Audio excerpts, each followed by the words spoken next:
Actually, I got a couple of friends of African persuasion, and I got to get rid of them, man. I got to admit to you. I'm finding I'm spending too much money on clothes hanging out with them. Because I got to, like, fucking try to keep up with their wardrobe. It's like every time they go out, they got all brand new shit on.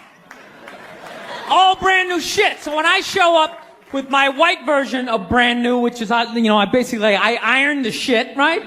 I ironed it, right? It's new. They just start trashing me. I can't keep up with them, man. They got like fucking 58 pairs of sneakers. Ever notice that shit? Like every color fucking Timberland? And I don't give a shit what fucked up color their shirt is. They got a pair of shoes to match it and a hat. It's like a rule or something. They're the worst. Even when you wear some new shit, there's like some sort of rule that you gotta like space out the amount of time within which like that you wear it. Because God forbid you wear the same shirt within a 10-day period, one of them's gonna notice. All of a sudden just look at you funny like, this motherfucker's got the same shit he had on last Tuesday. And then the whole car's like, oh shit! Then everybody just starts making fun of your fucking clothes. First they do the math, like, what was that, 5 days ago? 5 days? This motherfucker got 5 shirts! He got 5 shirts! And they start breaking it down. Yo, his first shirt be saying Monday, next shirt be saying Tuesday. Yo, on the weekend, he ain't be wearing no shirt.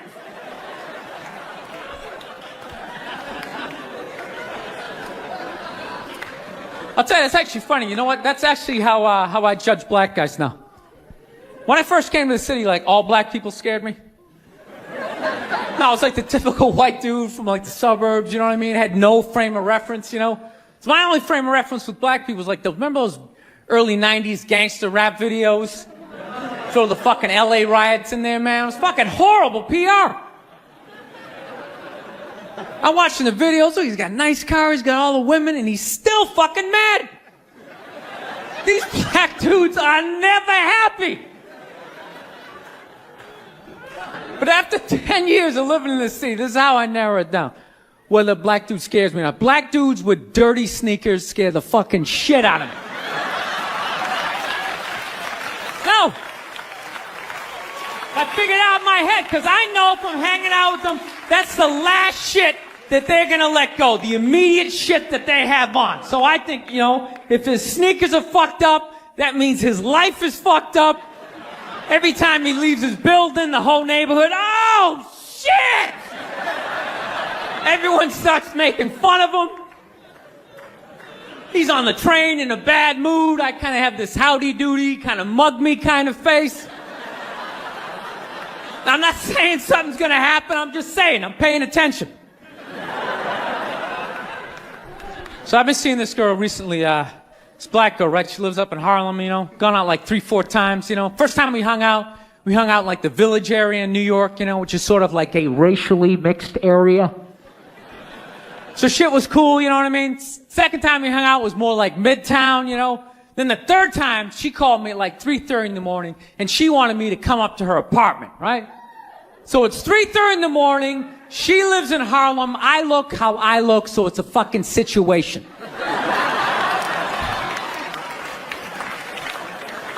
Yeah, because you know the deal, right? Basically, a white dude feels comfortable up to about like 98th, 99th Street, you know what I'm saying? The second the streets start getting into like triple digits, like 100, 101st Street, start getting like a little asthma, like, yeah, fuck, I'm starting to get a little high up here. You feel that little tightness in your chest? Can you feel that? 106th Street, you're like leaning on shit like, dude, where'd all the cabs go? How come there's no taxis up here? Dude, what's a bodega? I don't know what that is. Let's get the fuck out of here.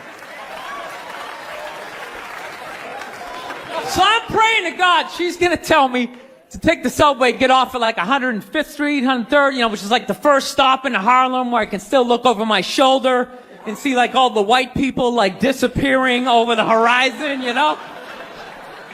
But she goes, no, man, you want to get on the Uptown 2-3 train, you want to get off at 125th Street. I'm like, God, fuck, 125th Street.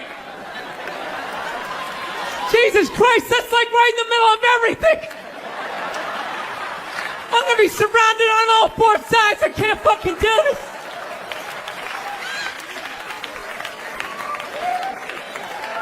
So, at this point, I'm really trying to hide like the bitchy tone that's starting to creep into my voice, you know?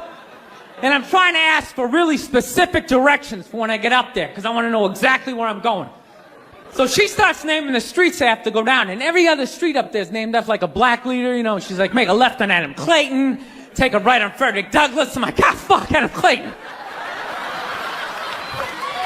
Yo, dude, go on the internet, look up Adam Clayton.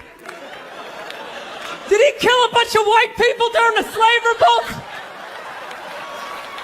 Dude, I ain't going up there till I know what Adam Clayton said. Fuck this shit. So at this point, I'm really having a battle with myself. Because I'm thinking I can't do this, right? I'm like, I can't do this, but my dick's going, no, come on, man, we can do this, all right? Just relax. Pull yourself together and get on the goddamn train, right? So as always, I listen to my dick. Oh yeah, I get on the train. By the time I get up there, it's like 5 or 4 in the morning, right? I'm staying on like Malcolm X and like Danny Glover or some shit, right? I don't even know where the hell I'm at. When I see the street I want to go up, I want to go up St. Nick. I can literally see her apartment building, but there's like 5 or 6 black dudes standing right on the corner, right where I want to walk by. So I'm like, fuck! I felt like I was on like some reality show at that point, like some sort of like white guy survivor. It was ridiculous. So I'm thinking I gotta walk right by these guys, right? You know what's funny? I think that they were actually more surprised to see me than I was scared, you know? And I was really, really scared, you know, but I'm also really, really white, you know? Like shockingly Caucasian. You know what I mean? Like if you're not ready for me, I can like surprise you.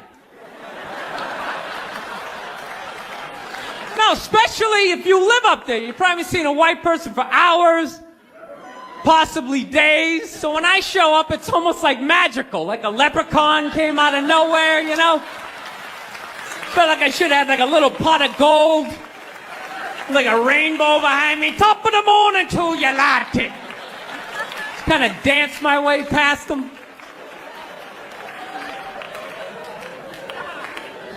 But it's been going all right, you know?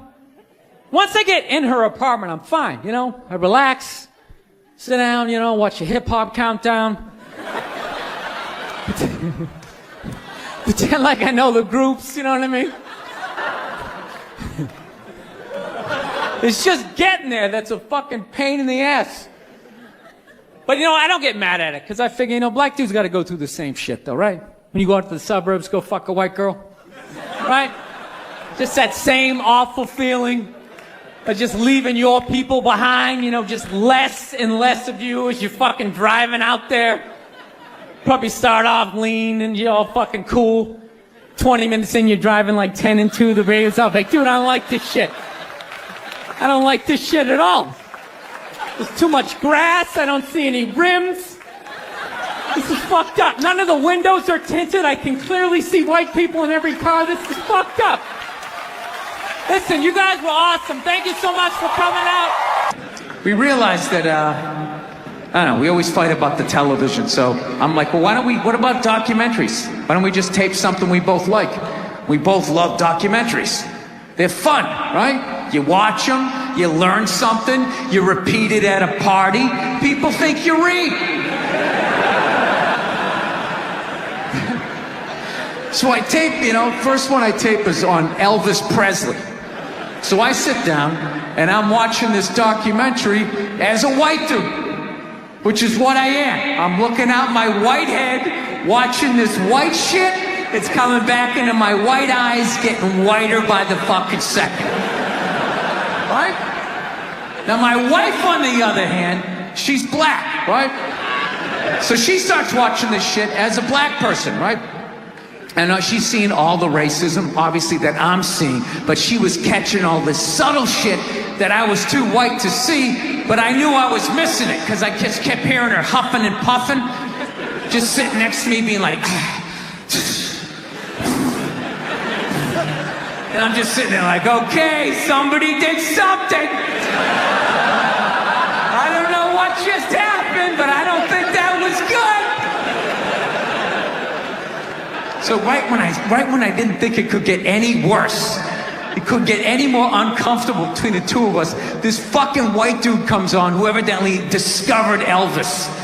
And he's like 190 years old, and he comes out, starts talking. He's just like, well, basically, I was looking for a white boy that could take the down and dirty, nasty blues and combine it with the pristine, angelic sounds of bluegrass. Yeah, that's what he was doing. He was subtly putting black shit down here while he was propping up the white shit. You know, the down and dirty, daddy not sticking around, drug-infested neighborhood blues with the Jesus as white as me, hair the color of the sun, angelic bluegrass playing music, right? So at this point, my wife has like fucking steam coming out of her ears. So I make a judgment call. I just fucking shut it off, right? And she looks at me, she's like, why did you shut that off? Why did you shut it off? I was like, because you're about 3 minutes away from yelling at me like I produced this music. South, man, I had a real weird experience last time I came down here. I was in Nashville, right? Sort of an awkward social situation, right? I'm sitting at this bar, there's this white dude sitting like 2 stools away. I don't know him, he doesn't know me. And that Terrell Owens story was in like sports news, so I try to make conversation. I'm like, man, look at this guy. This guy just signed a $40 million contract. He's already bitching, man. How much money do you need to make? And the dude looks at me, he's like, you know what I say? And then he looked over his shoulder, which I now know is the telltale sign that the N-word is coming, and it's coming hard. Oh yeah, it's not going to be pronounced with the A, it's going to be with the R, and he hit the R, he like stuck the landing. There was like a dismount, Klan members high-fiving in the background, like doing the wave. Just out of nowhere. So now, immediately, I'm looking over my shoulder like, dude, what the hell are you doing? You know what I mean? I'm waiting for like this hail of black fists to come raining down on top of me. I hate when people do stuff like that. That dude made me part of like a potential ass-kicking that I had nothing to do with. You don't do shit like that. He just had that word, hot potato, just threw it in my lap. Like, trying to pass it down to the next white dude. I hate when people do that, man. You know, it's like, dude, feel me out first. Ask some questions. Do you like to fish? Have you ever fucked your sister, right? I start rattling off answers, then you go old school. You give me a pamphlet, you tell me about your militia. You don't just dive into it. That dude was one of the angriest people I ever met. I should have known that word was coming, because he was just watching Terrell, right?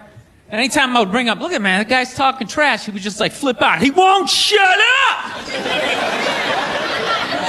You know, those people get like so mad they're not even looking at you. Their eyes are up. You just shut up and play the game! You know what's funny? I don't even like Terrell, but now I love the guy. Because every time I see him talking trash, I know this idiot in Nashville is just losing his mind, like kicking over his kitchen TV. Shut the fuck up!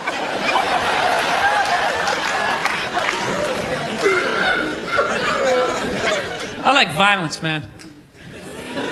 I am. Not like when it happens to me or if I see it live. I like watching it on TV, you know? Watching people, you know, get attacked by animals. Just get blasted in the face or something, you know? Like, I'm a huge sports fan. You know, my favorite, like, moment of, like, the last year was in sports? That Detroit Piston, Indiana Pacer, bench climber and brawl. Wasn't that great? That was one of the greatest things I've ever seen. I was so confused when I watched ESPN that day. They were like, that was absolutely disgraceful. Basketball fans, they just must be... I'm sitting there looking like, I'm a basketball fan. I loved it. I thoroughly enjoyed watching out-of-shape civilians get the shit kicked out of them by professional athletes. It was fascinating. And I think as sports fans, we kind of had it coming, right? Because how many times you gone to a game, right? You got a little too drunk. You started screaming at some dude on the field who could clearly kick the shit out of you, right? If you saw him in the parking lot, you'd be like, hey, can you sign my stamp collection? I think you're awesome. You get in the game, you're all drunk. You're like, you suck, buddy. You're a piece of shit. And they're always calling him up. Come on up here. No, come on up here. Well, they came up there. They did, and they kicked the shit out of everybody. It was great. It was like a cartoon. You're like beating up whole rows of people at once, like... I loved every second. I love how Ron Artest punched the wrong guy. Wasn't that great? He taught that dude a valuable lesson in life. When shit goes down, you don't just stand there like you're watching a movie like, wow, it's coming right at me. Must be in 3D or something. That was a 5'6", 110-pound white dude had an angry 6'10" black dude running right at him. That had to have been in his top 3 nightmares all time. Right behind getting his dick cut off and being lit on fire. And he just stood there. He's like trying to explain himself. Well, I still have the liquid in my cup, so there's no way I could have... It's an idiot. Yeah, I grew up in a very, like, angry time. You know, like, you were afraid of your dad's dad. I've talked about this shit before, but I'm still working through it, so just bear with me. You just were fucking... Yeah, like, I love seeing kids nowadays loving their dad. Like, Dad, what's good? Want to go play, Dad? Let's go ride bikes, Dad! Dad! Yeah, when I was a kid, it was like, Dad, fuck, Dad, fuck! Run! Open a window! Mom, what did you see in that? Fucking lunatic, right? It was absolute fucking lunacy. And not just my house. I love my parents, but it was just the time. Like, everybody was fucking crazy. You were afraid, and people could put their hands on you, and other people's dads could hit you, and then you come home, well, what the fuck did you do? I'll fucking hit you first. I'm just nuts. Teachers would grab you, dig their nails into your fucking neck. She'd come home. Well, she wouldn't have done that unless something fucking happened, right? It was all of that shit. Yeah, me and my siblings, we all beat the shit out of each other, you know? And then we all teased the dog, and the dog bit all of us, and we never got rid of the dog. One time the dog bit me in the face. I was fucking with it. It was eating it. I was like, and it just latched onto my face and was like that. My dad had to stitch me up and everything. We still didn't get rid of the dog, you know? He's a good dog. He had a moment. Jesus Christ. Well, Jesus Christ, you shouldn't have put your goddamn face down there near the fucking dog there, right? Watching the History Channel today, right? They had this whole, like, 3-hour special on Adolf Hitler, you know? Here's a question for you. How come he never run into anybody with the last name Hitler? Ever notice that?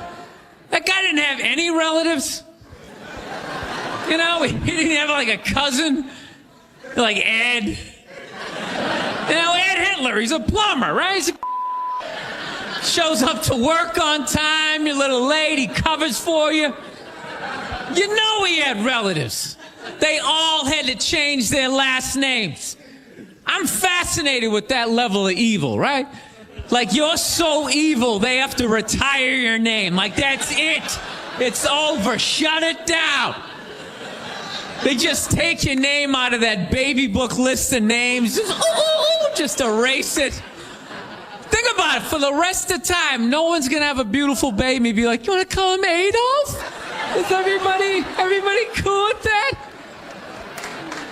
Can you imagine? Oh, thank you. Can you imagine being that much of a though? Like, whatever your name is, the day you die, Steve, that's it. No more Steves. You see that, dude? There's only a few names in history like that, right? Like, nobody has a friend named Attila, right? Anybody hanging out with their buddy Judas tonight? You're not. And that's a cool name. But you set up one Messiah to die, that's it, it's over.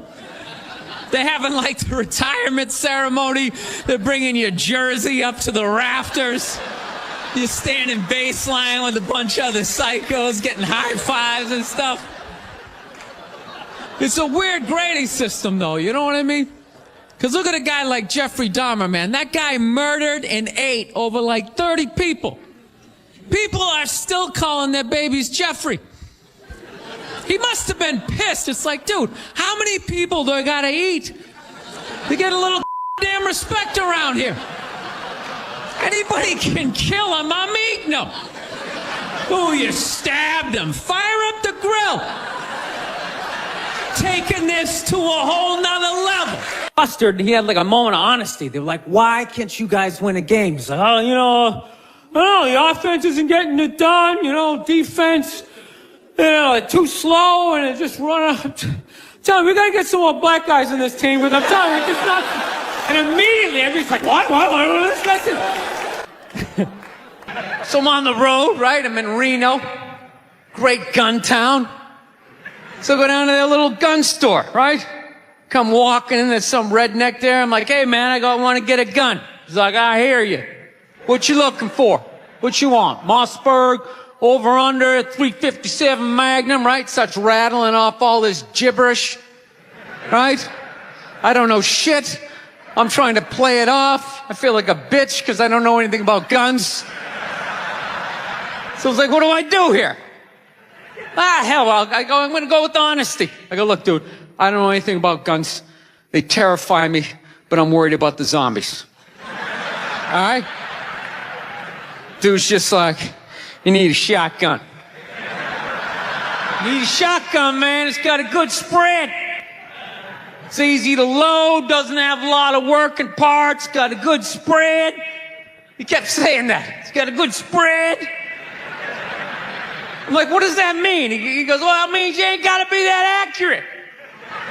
It's got a good spread. Further away you are, the more shit you hit. Got a good spread. In fact, you got a problem over here, you ain't even got to look. You just turn, wow, that's it. You ain't got a problem over here anymore. Anything that was even remotely a problem ain't there anymore. Trust me. And then these people here, they saw what you just did here. You ain't got a problem here either. Gentlemen, 90 degrees taken care of right there. One shot. These people get smart, flip it over. Wow, that's it. Got a good spread.